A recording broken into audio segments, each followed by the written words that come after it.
Amin. Silakan duduk Bapak Ibu sudah dikasih oleh Tuhan.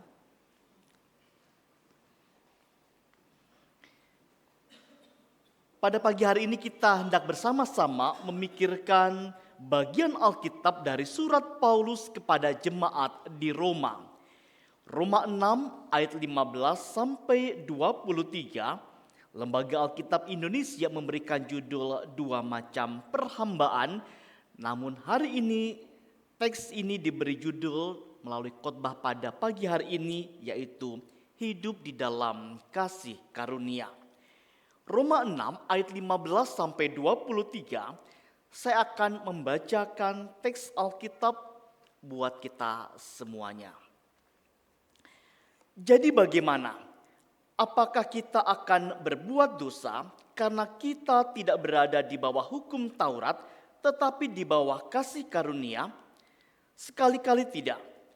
Apakah kamu tidak tahu bahwa apabila kamu menyerahkan dirimu kepada seseorang sebagai hamba untuk mentaatinya, kamu adalah hamba orang itu yang harus kamu taati, baik dalam dosa yang memimpin kamu kepada kematian maupun dalam ketaatan yang memimpin kamu kepada kebenaran. Tetapi syukurlah kepada Allah, dahulu memang kamu hamba dosa, tetapi sekarang kamu dengan segenap hati telah mentaati pengajaran yang telah diteruskan kepadamu. Kamu telah dimerdekakan dari dosa dan menjadi hamba kebenaran. Aku mengatakan hal ini secara manusia karena kelemahan kamu. Sebab sama seperti kamu telah menyerahkan anggota-anggota tubuhmu menjadi hamba kecemaran dan kedurhakaan yang membawa kamu kepada kedurhakaan, demikian hal kamu sekarang harus menyerahkan anggota-anggota tubuhmu menjadi hamba kebenaran yang membawa kamu kepada pengudusan. Sebab waktu kamu hamba dosa, kamu bebas dari kebenaran. Dan buah apakah yang kamu petik daripadanya? Semuanya itu menyebabkan kamu merasa malu sekarang, karena kesudahan semuanya itu ialah kematian. Tetapi sekarang, setelah kamu dimerdekakan dari dosa dan setelah kamu menjadi hamba Allah, kamu beroleh buah yang membawa kamu kepada pengudusan dan sebagai kesudahannya ialah hidup yang kekal. Sebab upah dosa ialah maut, tetapi karunia Allah ialah hidup yang kekal dalam Kristus Yesus Tuhan kita. Demikian firman Tuhan dibacakan untuk setiap kita. Berbahagialah setiap kita yang dengan setia membaca firman, merenungkan firman dan juga melakukan firman dalam kehidupan sehari-hari. Saya hendak mengawali khotbah pada hari ini dengan sebuah kisah yang saya baca tentang seseorang bernama Fiorello La Guardia. Bapak Ibu Saudara, dia pernah menjabat sebagai wali kota New York City pada tahun 1934 sampai tahun 1945. Walaupun dia adalah seorang wali kota, ternyata terkadang dia menjadi hakim dalam pengadilan di malam hari. Jadi pada waktu itu seringkali masyarakat datang di malam hari dan meminta dia untuk menjadi hakim dan memutuskan suatu perkara. Suatu kali dalam sebuah kasus kemudian ada seorang pria dinyatakan bersalah karena mencuri sepotong roti. Ya, ada seorang pria yang mencuri sepotong roti dan kemudian pria yang mencuri ini mohon ampun. Minta ampun karena dia mencuri untuk bisa memberi makan keluarganya yang kelaparan. Tapi kemudian La Guardia ini berkata, hukum adalah hukum. Karena itu saya harus mendenda Anda sebanyak $10. Ketika pria itu dengan sedih berkata, saya mencuri untuk ngasih makan keluarga dan saya nggak punya uang. Kemudian La Guardia sebagai seorang hakim juga, ya, sebagai wali kota juga, dan kemudian dia mengeluarkan $10 dari depotnya dan kemudian dia membayarkan denda itu. La Guardia membayarkan dendanya $10 dan kemudian dia juga meminta agar setiap orang dalam ruangan yang ada itu untuk juga bisa menyumbang 50 sen untuk membantu pria itu. Menarik ketika membaca kisah La Guardia ini. Bapak Ibu Saudara, dari kisahnya ini kita bisa melihat dan juga membaca bagaimana ada gambaran tentang keadilan juga belas kasih Tuhan yang sungguh tidak terukur. Tuntutan hukum terpenuhi dan hakim itu sendiri yang kemudian membayar denda. Dan orang yang melanggar denda ya itu kemudian dibebaskan. Bahkan kemudian diberikan anugerah yang tak terkira. Sungguh sebuah gambaran yang menunjukkan betapa juru selamat kita luar biasa. Dia menyelamatkan setiap kita. Dia membebaskan kita bahkan sampai sekarang. Dikatakan dia memberikan kehidupan yang kekal kepada setiap kita. Dan inti dari Injil sangat jelas. Dan pesannya begitu tegas. Yesus mengambil alih tempat setiap kita dan mati demi setiap kita. Dia mati menggantikan masing-masing kita. Dan Alkitab menulis bagaimana dalam beberapa teks. Kristus telah mati sekali untuk segala dosa kita. Kristus yang benar untuk orang-orang yang tidak benar. Yaitu Anda dan saya. Supaya Kristus membawa kita kepada Allah. Dan Alkitab pun dalam bagian yang lain dalam Roma 5 ayat 6 mengatakan seperti ini. Waktu kita masih lemah, Kristus telah mati untuk setiap kita. Orang-orang yang durhaka. Bapak Ibu yang dikasihi oleh Tuhan, di sepanjang bulan ini kita sudah disegarkan oleh bagian firman Tuhan yang menunjukkan kepada kita. Yang menunjukkan bagaimana Injil itu menggerakkan setiap kita orang percaya untuk kemudian bisa terus mengalami pertumbuhan. Di sepanjang tahun ini kita mau dibawa supaya setiap kita semakin bertumbuh dalam Injil. Melalui berbagai disiplin rohani yang ada. Kita pun sudah disegarkan oleh firman yang juga menunjukkan kepada kita bagaimana Injil itu mengubahkan kehidupan manusia. Ada sebuah transformasi kehidupan. Setiap kita diubahkan semakin lama, semakin serupa dengan Kristus. Dan Injil pun memberikan pengharapan dalam pergumulan hidup kita. Dan betapa kita bersyukur ada Kristus yang terus menopang setiap kita, menyertai kita, memimpin kehidupan kita sampai detik ini. Bapak Ibu dikasih oleh Tuhan, dan hari ini kita mau belajar tentang betapa pentingnya hidup di dalam kasih karunia. Apa maksudnya ini? Apa artinya hidup di dalam kasih karunia? Apa artinya hidup di dalam anugerah? Secara sederhana saya ingin mengatakan bagaimana dari Alkitab hidup di dalam kasih karunia artinya ini. Bagaimana setiap kita sebagai orang-orang yang sudah ditebus oleh darah Kristus yang kudus dipanggil untuk menghargai anugerah keselamatan yang sudah Tuhan berikan secara cuma-cuma kepada setiap kita. Dia memberikannya secara gratis, secara cuma-cuma. Dan kita semestinya menghargai keselamatan yang telah Tuhan berikan. Sebelum kita mencermati teks Alkitab yang tadi sudah dibacakan, saya mengajak kita untuk memperhatikan Roma 6. Kalau kita memperhatikan konteks dari Roma pasal 6, kita bisa melihat bagaimana di dalam Alkitab ditunjukkan bahwa orang yang percaya kepada Yesus adalah orang-orang yang juga telah mati dan juga bangkit bersama Kristus. Bapak Ibu Saudara, saya bacakan Roma 6 ayat 5 sampai 6 yang berbunyi demikian. Sebab jika kita telah menjadi satu dengan apa yang sama dengan kematiannya, kita juga akan menjadi satu dengan apa yang sama dengan kebangkitannya. Ayat 6. Karena kita tahu bahwa manusia lama kita telah turut disalibkan supaya tubuh dosa kita hilang kuasanya, agar jangan kita menghambakan diri lagi kepada dosa. Sebuah teks yang menegaskan kepada kita bagaimana orang yang percaya Yesus sudah menjadi satu dengan kematian dan kebangkitan Kristus.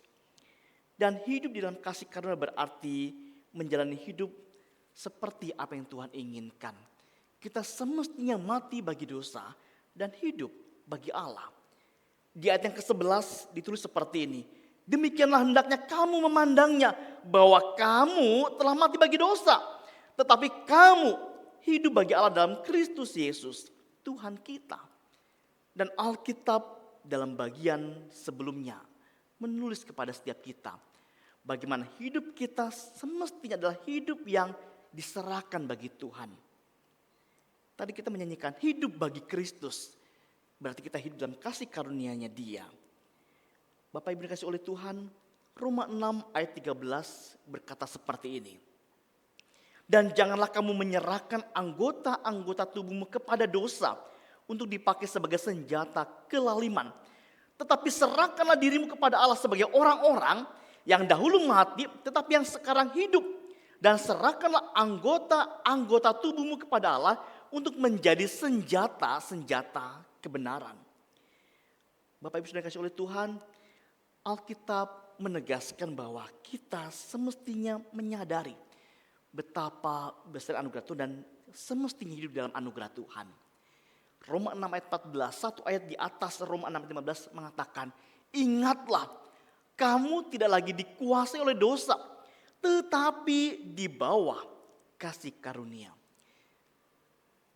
Sebuah kalimat yang sederhana yang menegaskan dan menunjukkan kepada kita bahwa orang yang percaya kepada Yesus tidak lagi dikuasai oleh dosa tetapi di bawah kasih karunia.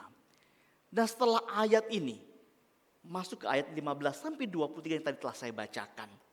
Dan kalau kita mencoba membaca dan memikirkan Roma 6 ayat 15 sampai 23. Teks diawali dengan sebuah kalimat. Dan teks ini seolah-olah mau memberikan pertanyaan yang bersifat evaluasi sekaligus refleksi berkaitan dengan status setiap kita. Ada pertanyaan singkat, jadi bagaimana? Sebuah kalimat singkat, kalau dalam bahasa anak muda, so what gitu loh. Kalau udah percaya Yesus, gimana status kita saat ini sebenarnya? Bapak Ibu, kalimat awal jadi bagaimana ini sebuah ungkapan yang ditulis oleh Paulus yang mau mengajak setiap kita untuk ingat akan hal ini. Ada sebuah arahan ketika Paulus menuliskan kata jadi bagaimana? Ini arahannya supaya kemudian kita hidup dalam kasih karunia karena status anak Tuhan bukan lagi hamba dosa tetapi adalah hamba kebenaran. Sebuah kalimat yang singkat yang mau menunjukkan bagaimana status kita. Status Anda dan saya adalah hamba. Menarik bagaimana ketika mencoba mencermati status hamba ini. Bapak Ibu Saudara, kalau membaca Roma 1 di kalimat awal dalam salamnya Paulus berkata seperti ini. Dari Paulus, hamba Kristus Yesus yang dipanggil menjadi rasul dan dikuduskan untuk memberitakan Injil Allah. Dari Paulus ada kata hamba. Paulus berulang-ulang menulis kata hamba. Bapak Ibu Saudara, dalam konteks Alkitab, hamba adalah seseorang yang mau tidak mau harus tunduk dan taat pada tuannya. Dan seorang hamba tidak punya kebebasan untuk bertindak semaunya. Seorang hamba harus melakukan apa menjadi keinginan tuannya. Ketika mencermati tentang status kita sebagai hamba, tentu mau menunjukkan bagaimana kita punya Tuhan, yaitu Kristus. Ketika mencermati tentang status sebagai seorang hamba ini, Yesus pernah memberikan sebuah perumpamaan, sebuah kalimat lebih tepatnya, yang menegaskan tentang status kita sebagai seorang hamba. Saya ingin bacakan ayat ini.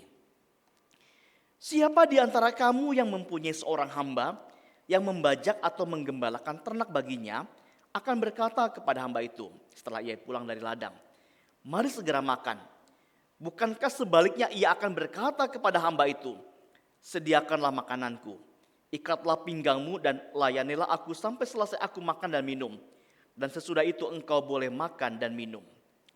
Adakah ia, Tuhan itu, berterima kasih kepada hamba itu karena hamba itu melakukan apa yang ditugaskannya kepadanya? Demikian jugalah kamu. Apabila kamu telah melakukan segala sesuatu yang ditugaskan kepadamu, hendaklah kamu berkata, kami adalah hamba-hamba yang tidak berguna. Kami hanya melakukan apa yang harus kami lakukan. Bapak Ibu Saudara, Yesus pun pernah menunjukkan tentang hal ini. Tentang status kita yang semestinya juga menjadi hamba bagi Dia. Di bagian pendahuluan ini saya mengajak kita untuk sejenak mengoreksi dan juga mengintrospeksi diri kita masing-masing. Dalam menjalani kehidupan sehari-hari, apakah setiap kita, maaf saya pakai kata yang agak kasar, hamba setan, atau kita ada seorang hamba Tuhan? Hamba setan artinya ini, masih hidup dalam dosa dan Alkitab mengatakan, ada maut yang menanti. Ataukah kita justru seorang hamba Tuhan, anak-anak Tuhan yang kemudian berjuang hidup di dalam kebenaran? Karena kita tahu bagaimana Tuhan sudah menganugerahkan kehidupan kekal bagi setiap kita dan kemudian masing-masing kita mau hidup sungguh-sungguh bagi Tuhan. Dari Roma 6 ayat 15 sampai 23, kita mau mencermati setidaknya bahwa ada dua kebenaran penting yang menjadi tanda, yang menjadi bukti, menjadi ciri bahwa kita telah hidup dalam kasih karunia.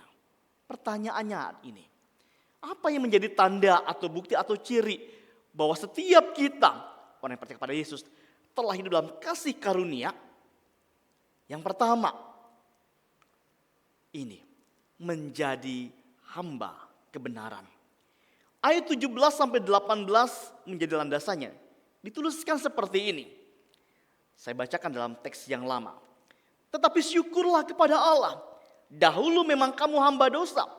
Tetapi sekarang kamu dengan segenap hati telah mentaati pengajaran yang telah diteruskan kepadamu. Kamu telah dimerdekakan dari dosa dan menjadi hamba kebenaran. Kamu telah dimerdekakan dari dosa dan menjadi hamba kebenaran. Paulus mengatakan dalam ayat yang ke-18, kamu ini adalah hamba kebenaran. Dan kalau kita hidup dalam kasih karunia, kita semestinya ini menjadi hamba kebenaran. Menarik bagaimana di dalam perikop ini, ayat 15 sampai 23 berulang-ulang dimunculkan dua istilah yang saling bertolak belakang. Bapak Ibu Saudara, yang pertama dimunculkan istilah hamba dosa. Ya, kata dosa di sini berarti tidak tepat pada sasaran. Istilah hamba dosa ini mau menegaskan bahwa masing-masing kita dituntut untuk punya standar hidup seperti apa yang Tuhan inginkan. Hidup yang benar seperti Bapa yang sempurna. Tapi kita tidak mampu memenuhinya. Dan orang yang menjadi hamba dosa adalah orang-orang yang takluk pada dosa. Tidak berdaya terhadap dosa dan tunduk pada otoritas dosa. Dan pada saat kita diperbudak oleh dosa, maka kita menyerahkan segala sesuatu yang kita miliki untuk menjadi senjata dosa, menjadi senjata kejahatan. Dan kalau orang mengaku percaya Yesus tapi kemudian menyalahgunakan kasih karunia Tuhan, maka patut dipertanyakan keyakinan keselamatannya. Jangan-jangan mengaku Kristen tapi sebenarnya dia belum lahir baru. Dan kemudian Alkitab menunjukkan tidak hanya ada istilah hamba dosa, tapi kemudian ada istilah hamba kebenaran. Setiap kita semestinya sudah merasakan anugerah dari Tuhan, semestinya menjadi hamba kebenaran. Tidak lagi menjadi hamba dosa. Bapak Ibu Saudara, istilah hamba kebenaran ini mau menunjukkan bagaimana orang yang percaya itu kemudian menyadari bahwa dia sudah dibebaskan dari perbudakan dosa. Kebenaran yang Paulus maksud adalah pribadi Yesus sendiri. Ya, Yesus adalah sang kebenaran itu sendiri. Kalau kita mencermati dalam Injil Yohanes, Yesus pernah berkata, "Akulah jalan dan kebenaran dan hidup." Kalau kita menjadi hamba kebenaran dan kebenaran itu adalah Kristus sendiri, maka kita adalah hambanya Kristus. Dan menjadi hamba Kristus adalah satu-satunya perhambaan yang dapat memberikan kemerdekaan yang sejati. Bapak Ibu Saudara, dari sini kita bisa mencermati di bagian awal ini bahwa penebusan Kristus melalui kematian dan kebangkitan Yesus sudah membebaskan kita dari perbudakan dosa.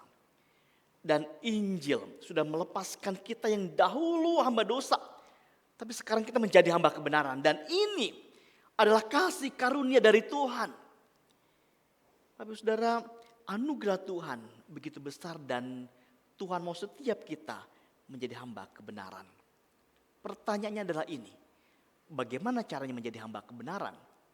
Tentu saja kita harus hidup dalam kebenaran. Kita harus hidup dalam kebenaran firman Tuhan, yaitu Alkitab. Dan Tuhan mau setiap kita Bukan sekedar tahu firman, tapi juga harus melakukan firman dalam kehidupan sehari-hari. Seorang hamba kebenaran adalah seorang yang kemudian menjadi pendengar dan pelaku firman. Contohnya, misalnya, saya mau bertanya kepada Bapak Ibu Saudara. Ada yang bisa menyebutkan disiplin rohani dalam khotbah di minggu yang pertama? Ada yang bisa menyebutkan? Khotbah di minggu pertama Januari. Ada yang masih ingat? Saya mau tes ini. Sebutkan disiplin rohani dalam khotbah minggu yang pertama. Satu saja deh, ada yang mau berbicara atau menyampaikan? Apa ya? Lupa nih, oke saya tunjukkan. Ini. Kecil ya, tapi kebaca kan? Membaca Alkitab, ya, kemudian berdoa. Tapi saya mengamati bersyukur, ya, di sepanjang Januari sudah mulai ada yang mencoba untuk melakukan disiplin rohani ini. Sudah ada yang mulai ada hati untuk kemudian bergabung dalam share. Kalau dulunya mungkin nggak rajin, sekarang mau rajin lagi, ikut share. Bapak Saudara, seorang hamba kebenaran akan melakukan firman-Nya, ya. Ini disampaikan di awal bulan, di awal tahun supaya setiap kita terus bertumbuh dalam Injil. Atau ada yang masih ingat khotbah minggu kedua? Apa yang diingat di khotbah di minggu kedua? Apakah, oh ini yang diingat, serial Squid Game-nya atau apa?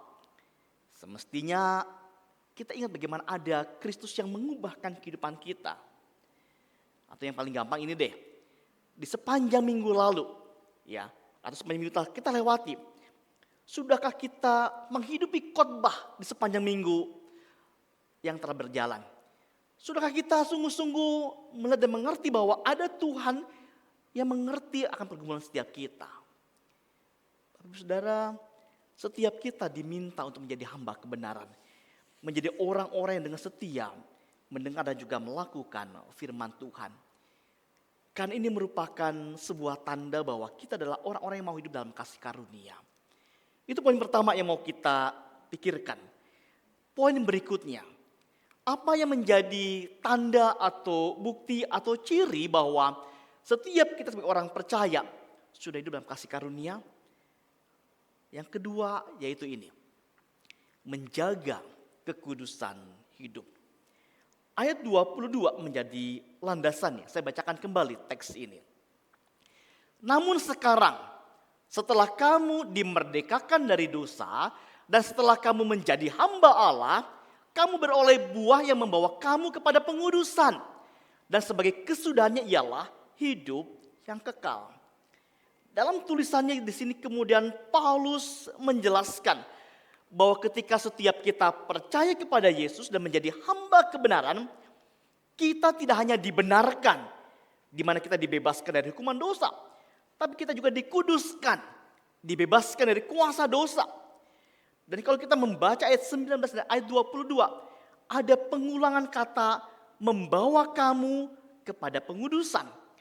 Dua kali ditegaskan dalam perkara yang mau menunjukkan bagaimana umat Tuhan semestinya terus berjuang untuk punya kekudusan dalam hidup yang dijalani.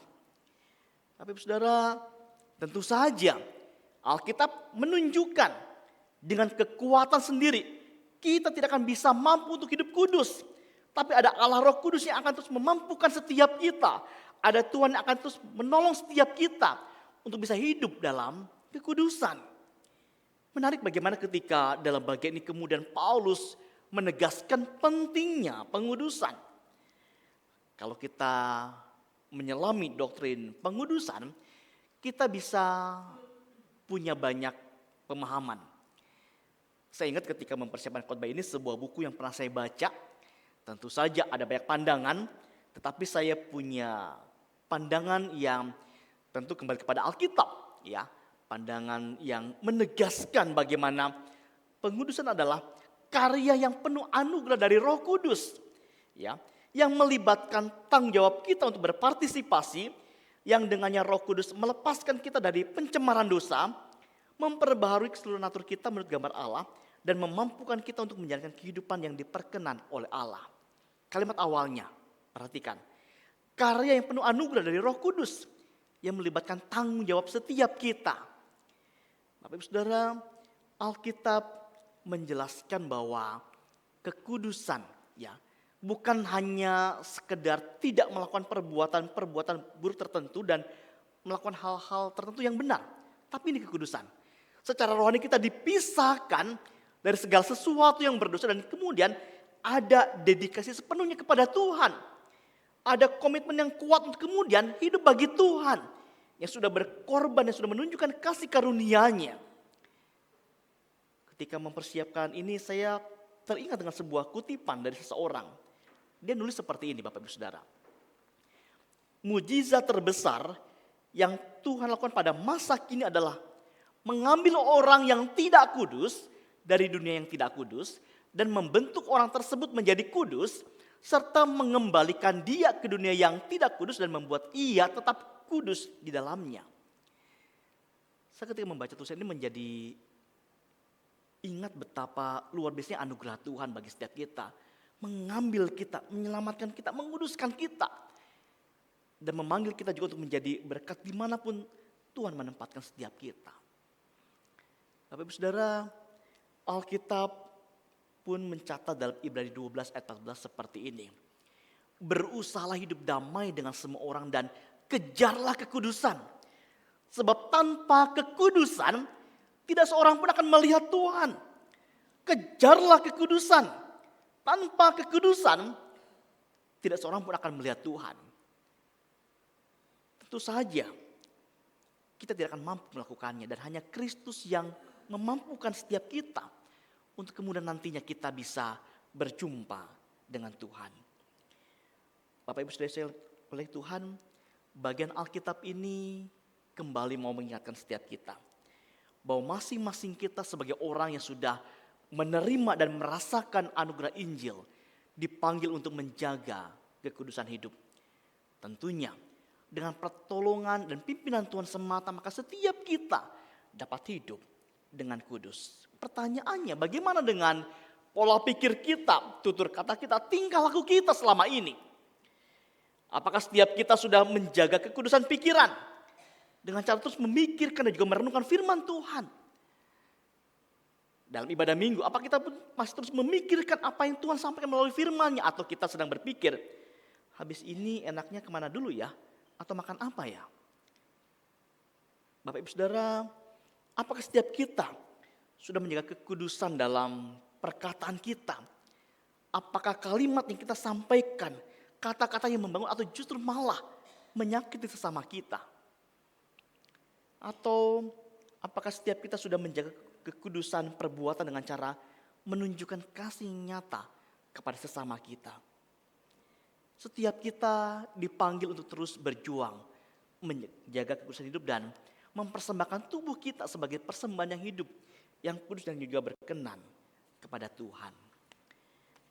Bapak Ibu, kalau ditanya kepada setiap kita, mana yang Bapak Ibu suka? Suka ulat atau suka kupu-kupu? Siapa yang suka ulat? Oh, enggak ada. Siapa yang suka dengan kupu-kupu? Oh, semua suka kupu-kupu, ya. Bapak Ibu Saudara, pada umumnya orang tidak suka dengan ulat, kecuali mungkin ya orang-orang di Papua yang suka makan ulat sagu. Ada yang pernah makan ulat sagu? Ya, suka mungkin karena kaya dengan protein. Atau juga mungkin orang-orang yang memproduksi kain dari ulat sutra. Ya, mungkin dia suka karena akhirnya bisa bikin kain sutra yang bagus. Dan kebanyakan orang ini memang lebih suka dengan kupu-kupu.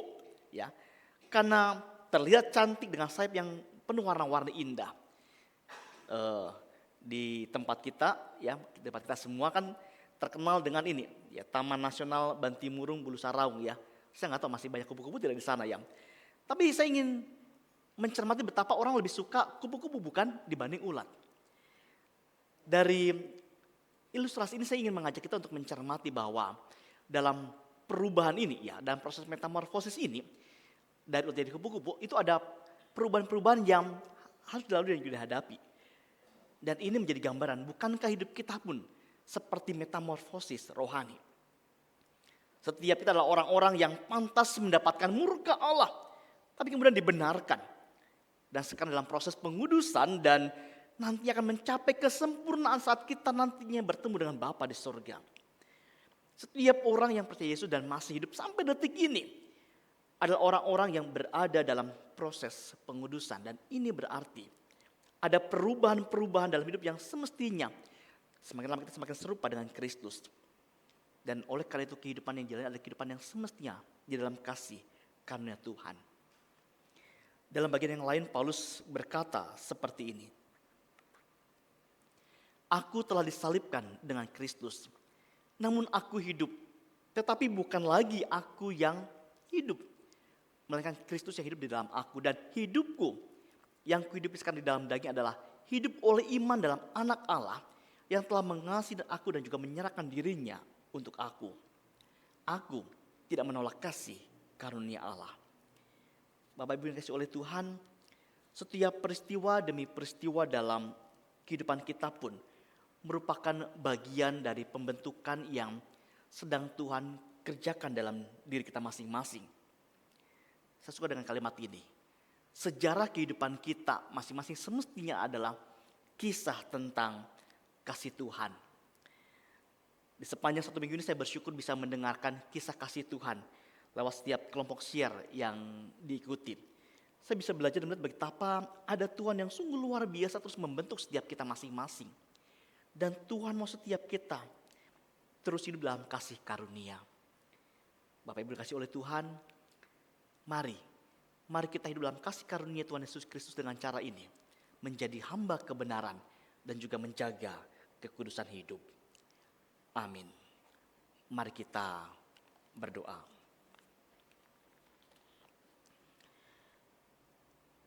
Bapa yang baik, Bapa yang penuh dengan rahmat dan kasih karunia.